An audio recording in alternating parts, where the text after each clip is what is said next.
ಯುದ್ಧ ಬೇಡ ಅಂತ ಹೇಳ್ತಾರೆ. ಅದನ್ನು ಪಾಕಿಸ್ತಾನ ಮಾಡಿದ ಮೀಡಿಯಾದಲ್ಲಿ ಹೈಲೈಟ್ ಮಾಡಿದ್ರು. ಅದನ್ನು BJP ಟೀಕೆ ಮಾಡ್ತಾರೆ. ಸಿದ್ದರಾಮಯ್ಯ ಸಾಹೇಬ್ ನಮ್ಮ ದೇಶಗಳು ನಮಗೆ ಶಾಂತಿ ಬೇಕು, ಅದನ್ನು ತಡೆ ಇಡ್ರಿ ಅಂತ. ಯಾಕೆ ಚೆಕ್ ಪೋಸ್ಟ್ ತೆಗೆದ್ರು? ಭದ್ರತಾ ವೈಫಲ್ಯ ಅಲ್ಲ, ಇದ್ರ ಬಗ್ಗೆ ಚರ್ಚೆ ಮಾಡೋಂಗಿಲ್ಲ, ಇದ್ರ ಬಗ್ಗೆ ಹೇಳೋಂಗಿಲ್ಲ ಕೇಂದ್ರ ಸರ್ಕಾರದವರು. ಅದನ್ನು ಬಿಟ್ಟು ನಾವು ಕಾಶ್ಮೀರನ್ನು ನೀವು ಏನು ಹೇಳಿದ್ರಿ ಡೆವಲಪ್ ಮಾಡ್ತೀವಿ, ಅದಕ್ಕೆ ಏನೇನು ಮಾಡ್ಬೇಕಂತೆಲ್ಲ ಹೇಳ್ತೀವಿ ಅಂದ್ರೆ ಎಲ್ಲರೂ ಮಾಡಿರಿ ಅಂತ ನಾವು ವಿರೋಧ ಪಕ್ಷದರಾಗಿ ಅದಕ್ಕೆ ಒಪ್ಕೊಂಡ್ವಿ.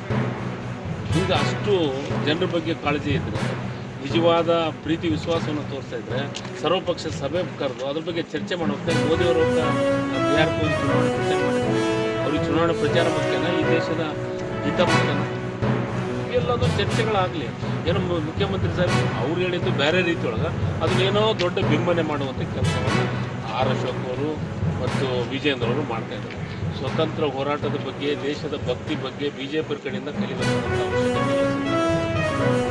ರಾಜ್ಯದಲ್ಲಿ ಕಾಂಗ್ರೆಸ್ ಪಕ್ಷದ ಸರ್ಕಾರ ಅಧಿಕಾರಕ್ಕೆ ಬಂದು ಇದೇ ಬರುವಂತ ಮೇ 20ಕ್ಕೆ 2 ವರ್ಷಗಳಾಗ್ತವೆ. ಕರ್ನಾಟಕದ ಇತಿಹಾಸದಲ್ಲಿ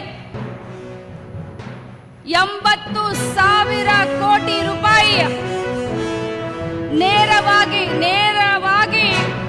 ಜನರ ಒಂದು ಜೀವನದಲ್ಲಿ 80,000 ಕೋಟಿ ರೂಪಾಯಿಗಳನ್ನು ನೇರವಾಗಿ ನಗದು ರೂಪದಲ್ಲಿ ನಮ್ಮ ಜನರ ಜೀವನ ಹಸನವಾಗಿ ಇರಲಿ ಅಂತ ಹೇಳಿ ತಮ್ಮ ಖಾತೆಗೆ 2 ವರ್ಷದಲ್ಲಿ ಹಾಕಿ ಅದ್ಭುತವಾದಂಥ ಸರ್ಕಾರದ ಯೋಜನೆಗಳನ್ನ ಪಂಚ ಗ್ಯಾರಂಟಿಯನ್ನ ತೆಗೆದುಕೊಂಡು ಬಂದು ಅದಲ್ಲೇ ಚೆಲ್ಲಿ ಕಸವನ್ನ ಗೂಡಿಸಿ ಜನರ ವಿಶ್ವಾಸವನ್ನ ಗಳಿಸಿ ಕರ್ನಾಟಕ ರಾಜ್ಯದಲ್ಲಿ